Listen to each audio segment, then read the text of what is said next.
People are always asking me how to negotiate a car. So here are my top tips for getting the best deal for you.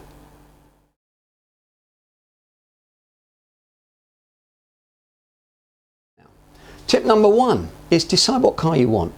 Don't go into the showroom not knowing what you want. Do some research on the internet, in car magazines, and decide the car you want and the model, and go and have a look at it before you go into the car showroom. When you've decided what car you want, do your preparation. Go on the internet and look at the prices on internet websites, on eBay, of that car, that model, and the mileage comparisons, and decide what car you want, what mileage is maybe on the car. Or if you want a new one, look at new car websites and see what discounts you can get there. So lots of preparation, there's loads of information, it's all available on the internet. Spend 10-15 minutes doing your research. Then when you've done that and you've decided to buy from a car showroom, go into the showroom, have a wander around and build rapport with the salesperson. A lot of people sort of feel that car salespeople are a bit intimidating. Well, don't be intimidated, be friendly, don't be flashy, pretending you know exactly what car you want. Build rapport, think about where the other person's coming from, and when they invite you to sit down, remember they're using sales techniques on you. And the number one sales technique is they'll ask you if you'd like a cup of their free coffee. Well, that's great, take all that and then say, can I have a test drive? Now, when you're having a test drive, they will be asking you lots of questions, and that's okay, but concentrate on the car, concentrate on how it handles. Remember any faults, any questions that you want to ask when you get back into the showroom. So now you're back into the showroom, and the car salesperson doesn't really want to talk about price. They want to talk about, are you going to trade your old car in? Are you going to want finance, hire purchase finance, or are you going to get a bank loan, or are you a cash purchaser? So there's a number of options there where they can muddle the price up. You don't want the price muddled up. You want to keep it as simple as possible. They would prefer to sell you a new car and say that'll be an extra £200 a month for 36 months. You don't know what you're paying for the car, you don't know what the trade-in is at that point, and you don't know if you could get a better deal if you were paying cash. So find out exactly how much they're going to give you for your old car, find out how much discount they're going to give you on the new car, and keep asking what it is. What do you do after that? Well, once you've decided which option, whether you're going to trade in because you like their price, and remember there's a lot of hassle on selling cars on eBay, but lots of people do it. Lots of people sell it in motor magazines like Auto Trader in the UK, and lots of people sell cars privately by just putting private adverts in. And if you've got the time to do that and you think you can get a good deal, and remember you've got a popular car which is easy to sell rather than a more difficult car to sell like I've got a Lexus, an older Lexus, which is much more difficult to sell in these areas, then and I'd prefer to trade mine in when I change it. So what do you do then? Well, you find out what the overall price is and then you flinch. What do I mean by flinch? You go, wow, that's a bit more expensive than I was expecting to pay. What can you do to help me?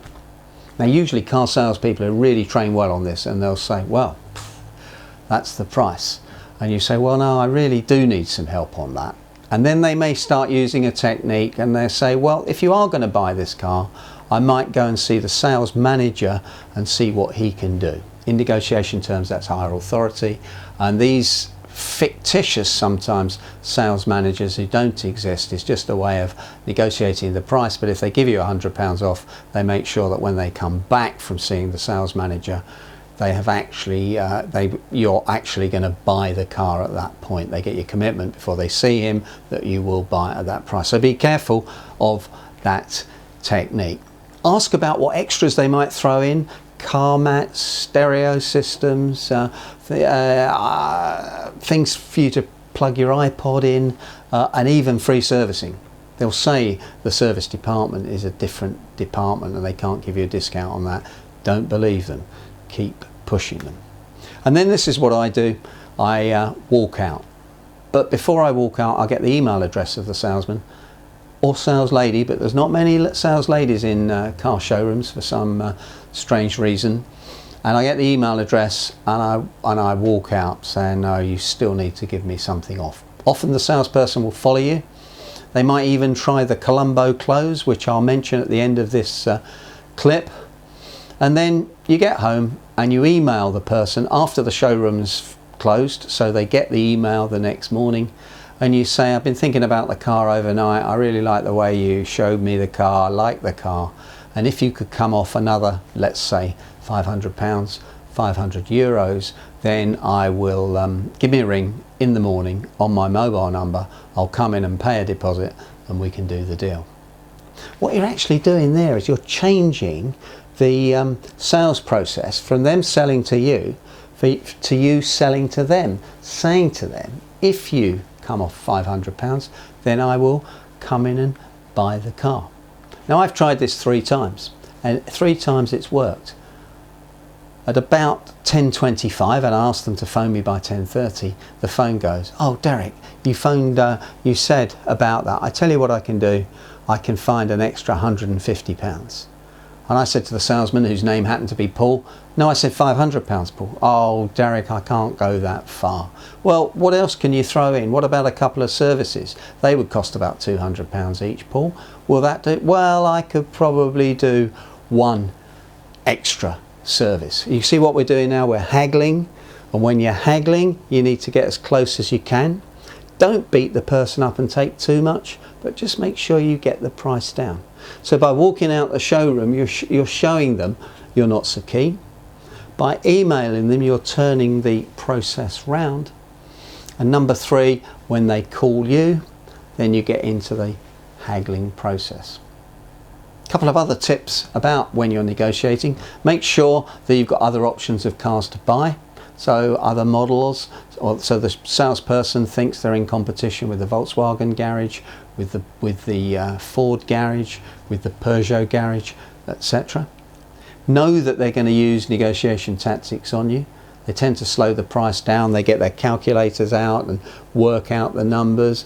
They might say to you, well, it's only an extra £200 a month. Surely you can afford that. And then they might use the Colombo close on you. Do you remember the TV program, Lieutenant Colombo? He always used to play the dumbest smart negotiation tactic, which goes a bit like this. I don't really understand this, or I'm feeling a bit stupid today, or my brain's not working too well. And therefore, when he did that, it was always the reason that he wanted to extract more information from the other person. Well, the Colombo close is when you get to the door of the car showroom, walking out, the salesperson goes, oh Derek, oh how stupid of me, I can't believe I'd forgotten. We'd had a special email down giving extra discounts this morning, but I didn't have time to read it. Come back in, sit down, and let's see if I can, through this head office offer, get you another £100 off. It sounds a bit techniquey. It is. But there we are, these things happen. We need to know that when we're going to buy a car, the car salespeople have been trained in sales tactics, negotiating tactics and influencing tactics. Some people are great, some people are really genuine, other people aren't so genuine.